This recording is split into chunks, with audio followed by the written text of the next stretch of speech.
তলোয়ারের ধার আর নোংরা চিন্তাভাবনা দুটোই শরীরে ক্ষতের সৃষ্টি করে। তলোয়ার দ্বারা সৃষ্ট ক্ষত কিছুদিনের মধ্যেই ঠিক হয়ে যায়, কিন্তু নোংরা চিন্তাভাবনা সারা জীবনের মতো আপনার মনে গভীর ক্ষত সৃষ্টি করে দেয়। তাই আপনি কি কখনো ভেবে দেখেছেন যে আপনার ব্রেনে সারাদিনে কত ধরনের নোংরা চিন্তাভাবনা আসে? বর্তমানে ইন্টারনেট এতটা সস্তা হয়ে যাওয়ার ফলে গুগলে নিউ বিজনেস খোলা থেকে শুরু করে রকেট তৈরি সম্পর্কিত বিষয়বস্তু খুব সহজেই জানতে পারা যায়। তাই আপনি হয়তো নিশ্চয়ই জানেন যে গুগলে কোন ওয়ার্ডটি সার্চ করলে টাইপের ভিডিও দেখতে পাওয়া যায়। সায়েন্টিফিক রিসার্চ অনুযায়ী একজন মানুষের ব্রেন সারাদিনে 6000-এর থেকেও বেশি চিন্তাভাবনা করে থাকে। আর যদি এই সমস্ত চিন্তাভাবনার ভেতর থেকে আপনি কোনো একটি নির্দিষ্ট চিন্তাভাবনার উপর ফোকাস করেন, তাহলে সেই সাধারণ চিন্তাভাবনায় বাস্তবে সত্যি হয়ে ওঠে। কিন্তু মানুষ নোংরা চিন্তাভাবনার প্রশংসা করতেই বেশি অভ্যস্ত। তাই অন্য সকলের মতো আপনিও হয়তো ভালো চিন্তাভাবনাকে কম এবং নোংরা চিন্তাভাবনাকে বেশি ইম্পর্টেন্স দিয়ে থাকেন। আর এই কারণেই ওয়ার্ল্ড বালাজির গান্ধীবাদ সিরিজ এতটা বেশি ইনকাম করছে।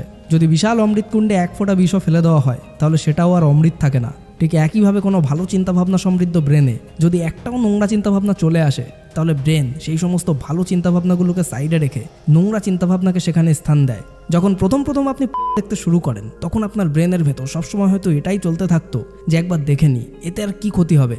কিন্তু পরবর্তীতে আস্তে আস্তে এটাই আপনার হ্যাবিটে পরিণত হয়। যেভাবে স্মোকিং, অ্যালকোহল, ড্রাগের অ্যাডিকশান তৈরি হয়, ঠিক তেমনভাবেই পর্ন দেখাও আপনার অ্যাডিকশান হয়ে ওঠে। যখন আপনি ইয়ং এজে পা রাখেন, তখন আপনার ভেতর অনেক ধরনের হরমোনাল চেঞ্জেস আসতে থাকে, যার কারণে আপনি বিভিন্ন ধরনের জিনিসের উপর অ্যাট্রাক্ট হয়ে পড়েন। আর সব থেকে যে জিনিসটি আপনাকে বেশি অ্যাট্রাক্ট করে সেটা হলো আর ইয়ং এজে পা রাখতেই আপনার মনের মধ্যে অনেক ধরনের কোশ্চেন ঘুরতে শুরু করে। আর আপনি ভাবতে শুরু করেন যে এটা করলে কি হবে, যদি ওটা করি তাহলে তার রেজাল্ট কি হবে। এটাই হলো সেই সময় যখন আপনার ভেতরটা নতুন কিছু জানার জন্য এক্সাইটেড হয়ে ওঠে। আর তাই আপনি হয়তো অনেক ধরনের ভুলও করে ফেলেন। এগুলোর মধ্যে কিছু কিছু ভুল হয়তো আপনি সময় থাকতে শুধরেও নিতে পারেন, আবার কিছু ভুল আপনার লাইফকে শেষ করে দেওয়ার জন্য যথেষ্ট। আর তার একটি জ্বলন্ত উদাহরণ হলো হস্তমৈথুন। হ্যাঁ, প্রথম এই নোংরা ভিডিও দেখে হস্তমৈথুন করাটা খুব সাধারণ একটা ব্যাপার বলে মনে হতে পারে, কিন্তু বাস্তবে এটি ধীরে ধীরে আপনার শরীরের টেস্টোস্টেরন লেভেলকে কমিয়ে আপনাকে শারীরিক ও মানসিকভাবে দুর্বল করে তুলতে থাকে। আর আপনি একটু লক্ষ্য করলেই বুঝতে পারবেন যে এর ফলে আপনি আর আগের মতো শক্তি পান না। শরীরের দুর্বলতা ও অলসতা বেড়ে গেছে, আত্মবিশ্বাস কমে গেছে, কোনো কিছুতেই মন বসে না, চুল পড়ছে, পেশিও দুর্বল হয়ে যাচ্ছে, যৌন স্বাস্থ্য নিয়েও দুশ্চিন্তা বাড়ছে। অ্যান্ড এর কারণ হলো টেস্টোস্টেরন হরমোনের ভারসাম্য নষ্ট হয়ে যাওয়া। এটি পুরুষদের জন্য অত্যন্ত গুরুত্বপূর্ণ একটি হরমোন, যা পেশি গঠনে, শক্তি বাড়াতে এবং আত্মবিশ্বাস ধরে রাখতে সহায়তা করে। কিন্তু অতিরিক্ত হস্তমৈথুনের কারণে এই হরমোনের স্বাভাবিক মাত্রা ধীরে ধীরে কমে যায়, ফলে শরীর ধীরে ধীরে দুর্বল হতে শুরু করে। কিন্তু চিন্তার কোনো কারণ নেই, কারণ আপনার শরীরে টেস্টোস্টেরন হরমোনের স্বাভাবিক মাত্রা বজায় রাখতে এবং শক্তি, আত্মবিশ্বাস ও কর্মক্ষমতা ফিরিয়ে আনতে আপনি ভালো ডায়েট, এক্সারসাইজ আর পর্যাপ্ত পরিমাণ ঘুমের সাথে সাথে ইউজ করতে পারেন ম্যানশিওর টেস্টোস্টেরন বুস্টার। এটি সম্পূর্ণ প্রাকৃতিক উপাদানে তৈরি, যা আপনার শরীরে টেস্টোস্টেরন লেভেলকে পুনরুদ্ধার করতে সাহায্য করে এবং আপনাকে আবারও শক্তিশালী ও কর্মক্ষম করে তোলে। ম্যানশিওর টেস্টোস্টেরন বুস্টারে ইউজ করা হয়েছে গোখরু বড়া, যেটা ন্যাচারালি টেস্টোস্টেরন লেভেলকে বৃদ্ধি করে, ক্লান্তি দূর করে, শক্তি ও স্ট্যামিনা বাড়ায়। সফেদ মুসলি, যেটা আমাদের পেশি গঠনে সাহায্য করে এবং দুর্বলতা দূর করে শরীরকে শক্তিশালী করে। এছাড়াও এই প্রোডাক্টটি ড্রাইভ ও আত্মবিশ্বাস বাড়ায়, সুস্থ সম্পর্ক বজায় রাখতে সহায়তা করে, আর তার সাথেই চুল পড়া কমায়, হাড় মজবুত করে এবং ইমিউনিটিকে বুস্টও করে। তাই যদি আপনি অতিরিক্ত হস্তমৈথুনের ফলে অলওয়েজ দুর্বলতা অনুভব করে থাকেন, তাহলে ম্যানশিওরের টেস্টোস্টেরন বুস্টার আপনাকে স্বাভাবিক জীবনে ফিরতে এবং শক্তি পুনরুদ্ধার করতে অনেক বেশি হেল্প করবে। তাই আর দেরি না করে নিজের শরীর ও কর্মক্ষমতাকে ফিরিয়ে আনতে আজই ম্যানশিওরের টেস্টোস্টেরন বুস্টার অর্ডার করুন। লিঙ্ক এই ভিডিওর ডিসক্রিপশন অ্যান্ড কমেন্ট বক্সের প্রথমেই পেয়ে যাবেন। ইয়ং এজ আপনার জীবনের এমন একটা পিরিয়ড, সেই সময় যদি আপনি নিজেকে কন্ট্রোল করে নিতে পারেন, তাহলে পৃথিবী হয়তো আপনাকে সারা জীবন মনে রাখবে। আর যদি এই সময় অসংশোধিত কিছু ভুল করে বসেন, তাহলে শুধুমাত্র আপনার ফ্যামিলি মেম্বাররাই আপনাকে মনে রাখবে। সঞ্জয় দত্তের বায়োগ্রাফি সঞ্জু যদি আপনি দেখে থাকেন, তাহলে হয়তো আপনি নিশ্চয়ই জানবেন যে এই ফিল্মে আর্লি এজে সঞ্জয় দত্ত গভীর নেশায় অ্যাডিক্টেড হয়ে অনেক ধরনের মহিলা এবং প্রস্টিটিউটদের সঙ্গে সম্পর্ক স্থাপন করেন। আর এই কারণে পরবর্তীতে সঞ্জয় দত্তের ফ্যামিলির লোকদের অনেক ধরনের প্রবলেম ফেস করতে হয়। আবার ঠিক তার বিপরীতে হিস্ট্রির পাতা উল্টালে দেখা যায় যে পৃথ্বীরাজ চৌহান যখন রাজা হয়েছিলেন, তখন তার বয়স ছিল মাত্র 12 বছর। 12 বছর বয়সের বাচ্চারা কোনটা জিরে আর কোনটা ধনে সেটাও ঠিকমতো চিনতে পারে না। কিন্তু সেই 12 বছর বয়সেই পৃথ্বীরাজ চৌহান রাজ সিংহাসনে বসে আর একজন শক্তিশালী, সৎ এবং সাহসী রাজা হয়ে ওঠেন। অন্যদিকে শিবাজি মহারাজার মাত্র 15 বছর বয়স ছিল যখন তাকে রাজা বানানো হয়, কিন্তু তা সত্ত্বেও তিনি অন্যান্য পাওয়ারফুল রাজাদের মতো তার রাজত্ব সামলেছিলেন আর শত্রুদের হৃদস্পন্দন থামিয়ে রেখেছিলেন। তিনিও এত ছোট বয়সে এরকম মহত্বপূর্ণ কাজ করতে পেরেছিলেন কারণ তার ব্রেনে কোনো নোংরা চিন্তাভাবনা ছিল না। এখন যদি আপনি আপনার স্বপ্ন পূরণ করতে না পারেন, আপনার গোলকে অ্যাচিভ করতে না পারেন, তাহলে কোথাও না কোথাও গিয়ে তার একটাই কারণ হয়ে দাঁড়ায় যে আপনি কখনোই আপনার ব্রেন থেকে নোংরা চিন্তাভাবনাকে সরিয়ে ফেলতে পারেননি। হয়তো কখনো ফিল্ম দেখেছেন আর সেটা দেখার পর আপনার ব্রেনে নোংরা চিন্তাভাবনা এমনভাবে ঘর বেঁধেছে, ঠিক যেমনভাবে বর্ষাকালে নদীতে বান ডাকে।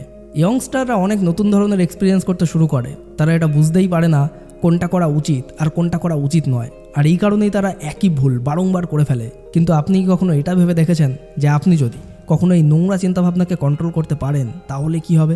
সায়েন্টিফিক রিসার্চ অনুযায়ী একজন মানুষের ব্রেনে এতটা পাওয়ার থাকে যার মাধ্যমে একটা ছোট্ট বাল্বকেও জ্বালিয়ে রাখা যায়। তাই একবার গভীরভাবে চিন্তা করুন যে যদি আপনি আপনার ব্রেনের সমস্ত পাওয়ারকে কোনো একটা নির্দিষ্ট জিনিসের উপর ফোকাস করার জন্য ইউজ করেন তাহলে কি ঘটবে। যদি আপনি ব্রেনের পাওয়ার দিয়ে সেই জিনিসের উপর ফোকাস করেন যেটা আপনি পেতে চান তাহলে কি হবে। কিন্তু আপনি এসব কিছুই করতে পারেন না, কারণ আপনার ব্রেনে সবসময় নোংরা চিন্তাভাবনা ঘুরতে থাকে, যেগুলো খুব অল্প বয়স থেকেই আপনার ব্রেনকে অ্যাট্রাক্ট করে নিয়েছে। আর প্রচুর সংখ্যক মানুষ টিনেজে এমনটাভাবে হস্তমৈথুন করে থাকে যে আমি তো রোজ হস্তমৈথুন করি কিন্তু আমার তো কোনো প্রবলেমই হয় না। কিন্তু এই ধরনের অবুঝদেরকে কে বোঝাবে যে ছোট বয়সে আনন্দ মজা করে বীর্যকে নষ্ট করে ফেলার ফলে হওয়া প্রবলেমটা আপনি কিছুদিন পরেই টের পাবেন। প্রচুর সংখ্যক ডিজিজ ইয়ং এজে পা রাখতেই আপনাকে ঘিরে ধরবে। 20 থেকে 30 বছর বয়সটা আপনার কাছে জীবনের একটা গোল্ডেন পিরিয়ড, আর এই বয়সে এনার্জি সঞ্চয় করার বদলে দুর্বল দৃষ্টিশক্তি, শারীরিক দুর্বলতা আর স্কিন প্রবলেমের মতো প্রবলেমগুলো যদি আপনাকে ঘিরে ধরে তাহলে হয়তো আপনিও ভাবতে পারছেন না যে আপনার কি অবস্থা হবে। এই সমস্ত নোংরা চিন্তাভাবনার প্রভাব আপনার ব্রেন এবং পরবর্তীতে আপনার বিবাহিত জীবনকে এফেক্ট করে তুলতে পারে।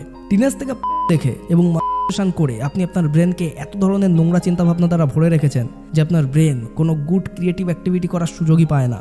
আর 21 থেকে 30 বছর বয়সটা জীবনের সেই সময় যখন ক্যারিয়ার গড়ে তোলার জন্য, জীবনে কিছু করে দেখানোর জন্য আপনার ক্রিয়েটিভ আইডিয়ার প্রয়োজন হয়। কিন্তু আগে থেকেই যদি আপনার ব্রেনে বিভিন্ন ধরনের নোংরা চিন্তাভাবনা বাসা বেঁধে ফেলে তাহলে ক্রিয়েটিভ চিন্তাভাবনা করার জন্য আপনার ব্রেনে কোনো জায়গায় অবশিষ্ট থাকবে না।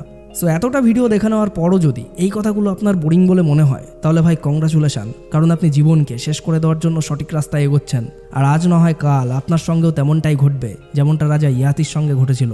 রাজা ইয়াতি তার স্ত্রী ছাড়াও অন্যান্য পর মহিলার সঙ্গে সম্পর্ক করেছিলেন, সেই কারণে অভিশাপের ফলে তার যৌবন বার্ধক্যে পরিণত হয়েছিল। কিন্তু সেখানেও তিনি থামেননি, তিনি তার জীবনের সমস্ত ভোগবিলাস উপভোগ করার জন্য তার ছেলের যৌবন ধার নিয়েছিলেন এবং অন্যান্য মহিলাদের সঙ্গে পুনরায় সম্পর্ক স্থাপন করেছিলেন। কিন্তু তা সত্ত্বেও তার কামবাসনা পরিপূর্ণ হয়নি, আর শেষ পর্যন্ত যখন সবটা রিয়েলাইজ করেন তখন তার জন্য অনেক বেশি দেরি হয়ে গিয়েছিল। গভীর জল দেখতে সুন্দর লাগে, কিন্তু এর মানে এটা নয় যে তার মধ্যে ঝাঁপ দেবেন। ঠিক তেমনই নোংরা চিন্তাভাবনা ভীষণই অ্যাট্রাকটিভ বলে মনে হয়, কিন্তু তার মানে এটা নয় যে তাকে আপনি আপনার ব্রেনে স্থান দেবেন।